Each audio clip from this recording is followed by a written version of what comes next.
Smart viewers, beberapa hari ini Presiden Amerika Serikat Donald Trump baru aja membuat gebrakan baru, yaitu lewat kebijakannya, yaitu kebijakan tarif resiprokal atau tarif timbal balik impor yang dikenakan ke beberapa negara, termasuk Indonesia, yang kini mencapai angka di 32%. Nah, untuk membahas topik tersebut lebih lanjut, kita hari ini di studio sudah kedatangan, itu dosen Business Law Binus University, Dr. Muhammad Reza Syarifuddin Zaki, atau yang akrab disapa dengan Mas Zaki. Selamat sore Mas Zaki. Halo Mas Yuda. Terima kasih Mas sudah menyempatkan waktunya nih untuk ngobrol-ngobrol di studio hari ini. Mas Zaki, seperti yang udah saya spill tadi ya sebelumnya. Kita mau bahas soal kebijakan tarif resiprokalnya Donald Trump nih, yang beberapa hari ini menggembarkan dunia gitu, termasuk Indonesia. Nah, sebenarnya kan kebijakannya ini diterapkan oleh Trump karena memang sebagai responnya gitu terhadap memang tarif impor yang dikenakan ke beberapa negara termasuk Indonesia yang mengenakan 64% gitu kepada US. Nah, sebenarnya dari pandangan Mas Zaki sendiri sih, gimana sih atau bagaimana kebijakan tarif resiprokal ini tuh bisa berdampak langsung terhadap Indonesia khususnya dalam aktivitas ekspor, begitu? Iya, bahkan jauh sebelum tarif ini diberlakukan, 2 April 2025 oleh Donald Trump kepada banyak negara, itu kondisi domestik kita sedang tidak baik-baik saja. Kita dikepung dengan persoalan IHSG yang naik turun fluktuatif, bahkan belakangan terus jatuh. Rupiah kita bisa tembus sampai 20.000, melemah dengan dolar misalnya begitu. Dan tidak hanya rupiah, bahkan yuan juga menghadapi hal yang sama. PHK yang jumlahnya semakin besar gitu ya, karena investor tidak ada yang datang. Tapi yang ada di dalam negeri itu justru kabur ke negara lain, terutama Vietnam. Nah, situasi ini yang kemudian membuat ini memang menjadi menakutkan sebenarnya. Kita bicara apa adanya, karena ini kondisi yang membuat nanti beberapa komoditi kita itu pasti akan terkena dampak secara daya saing kompetitif di Amerika Serikat. Langganan kita apa sih komoditi yang sebenarnya ada selama ini ekspor ke Amerika Serikat? Ada beberapa misalnya.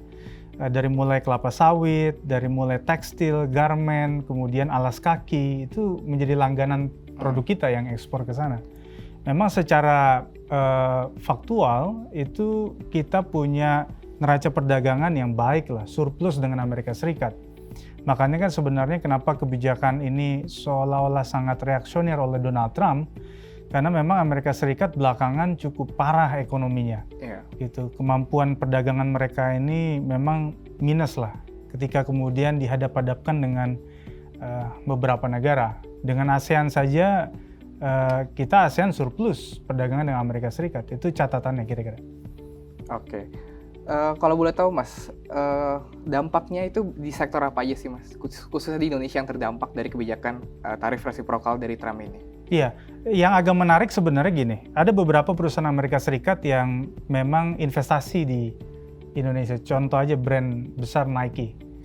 Ya, kalau kemudian Donald Trump punya pikiran adalah, kalian tolong kembalilah, lakukan relokasi perusahaan yang kalian buka investasi di negara berkembang, di Vietnam, di Indonesia, baliklah ke Amerika Serikat. Bahkan kemarin Cina membuat satu video AI kan. Bayangkan kalau Amerika Serikat mau seperti itu, orang-orang bule Amerika itu akan seperti buruh yang ada di negara miskin dan berkembang. Dia menjahit, ya kan. Bayangkan, itu situasi yang kayaknya nggak mungkin terjadi gitu kan sebelum-sebelumnya. Nah, kalau kemudian Nike kan jual alas kaki kan. Kalau kemudian dia juga terkena dampak, ini pertanyaan besar. Dia perusahaan Amerika Serikat. Dia memproduksi di Indonesia, lalu dia ekspor ke Amerika Serikat. Nah, apakah kemudian Amerika justru akan juga memberikan dampak negatif bagi perusahaannya dia sendiri yang berlokasi investasinya di negara-negara miskin berkembang? Nah, itu contoh yang kemudian terjadi. Nah, repotnya adalah kalau kemudian ekspor kita ini menurun, gitu ya, karena tidak kompetitif tadi itu, mencari pasar baru itu tidak secepat yang kita bayangkan.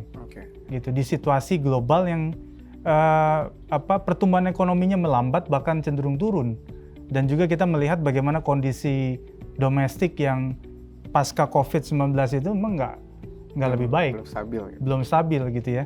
Jadi ini bukan perkara menyulap situasi ekonomi dalam waktu singkat gitu ya, seolah-olah kita bisa bereskan ini secara cepat gitu, tapi ini memang kepungan persoalan yang dihadapi oleh kita, gitu. Oke, Mbak Zaki. Selanjutnya nih, beberapa ekonom gitu dilansir dari beberapa media online berpendapat bahwa ada dampak lain yang dapat ditimbulkan dari kebijakan tarif resiprokal ini. Salah satunya adalah berpotensi Indonesia mengalami resesi ekonomi.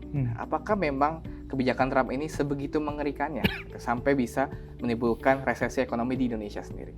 Iya, jadi memang kalau kita lihat, ini kan Sri Mulyani itu menyentil kemarin. Kebijakan yang dilakukan Donald Trump ini tidak pakai ilmu ekonomi. Gitu. Kita tahu dulu tahun 98 ketika krisis Asia, selain George Soros kan Donald Trump muda waktu itu yang jadi salah satu pioneer terjadi krisis Asia pada saat itu. Padahal dia seorang businessman. Belum punya jabatan gitu ya. Sekarang punya jabatan dan usia menentukan gitu ya. Bagaimana arogansinya muncul. Ingat ada satu konsep yang kemudian dia perkenalkan dari zaman ketika presiden pertama kali Donald Trump menjabat, itu unilateral. Jadi kebijakan yang kemudian diambil secara sepihak. Jadi semangat kita untuk membangun satu kolaborasi perdagangan global yang kita kenal dengan multilateralism itu dibongkar oleh Donald Trump.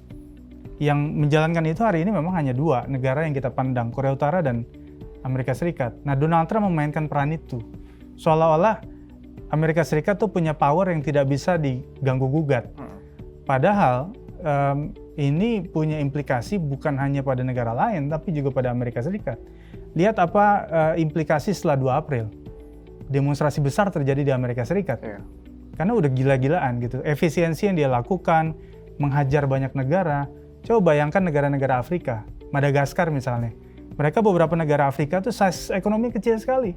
Tapi tiba-tiba kena impose tarif 30%. Bayangkan, untuk nggak usah dikenakan tarif yang tinggi saja, mereka udah bingung untuk jualan gimana gitu ya. Ini kena dampak lagi. Itu PBB mengkhawatirkan dampak terhadap negara miskin juga gitu. Oke.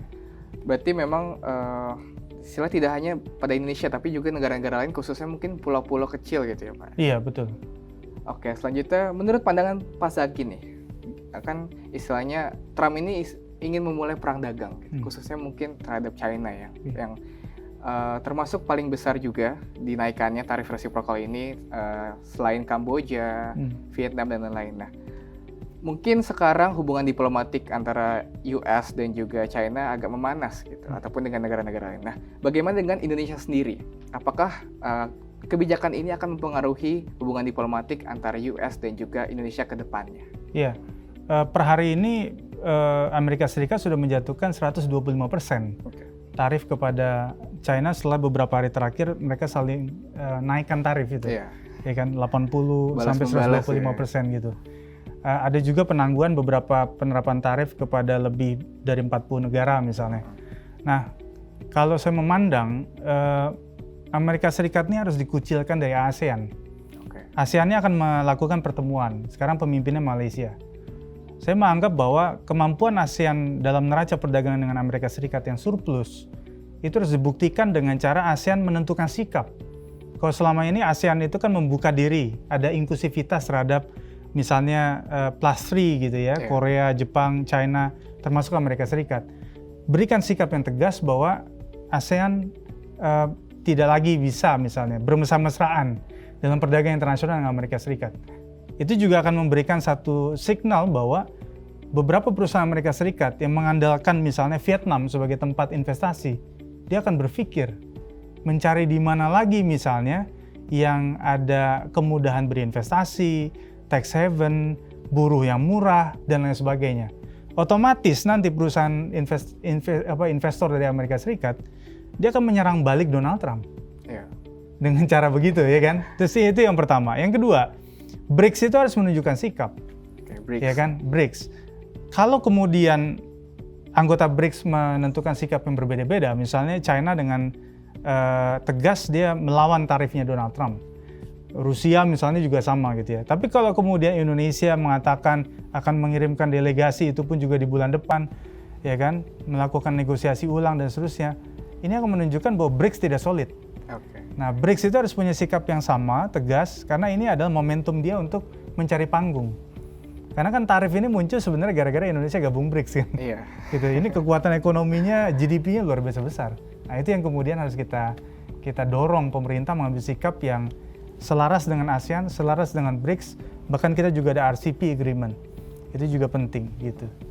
Berarti memang itu ya tadi Pak, organisasi-organisasi yang Indonesia masuk ke sana termasuk BRICS dan juga ASEAN itu harus satu jalan, satu visi gitu. Betul. Untuk istilahnya tidak ingin lagi bergantung ke Amerika Serikat, tidak ingin lagi bergantung ataupun diatur oleh Trump. Gitu. Iya, seperti Cina misalnya, dia sudah mencari alternatif ke Brazil dan Argentina untuk produk-produk pertanian, kedelai gitu ya, yang selama ini beberapa negara bergantung termasuk kita untuk bisa bikin tahu ya, kedelai kita kan impor segala macam. Nah, Cina udah menemukan. Cuma kalau untuk ekspor ini kita punya persoalan ya, beberapa komoditi kita memang punya kesamaan dengan beberapa negara lain seperti Cina misalnya. Agak sulit mencari pasar baru gitu.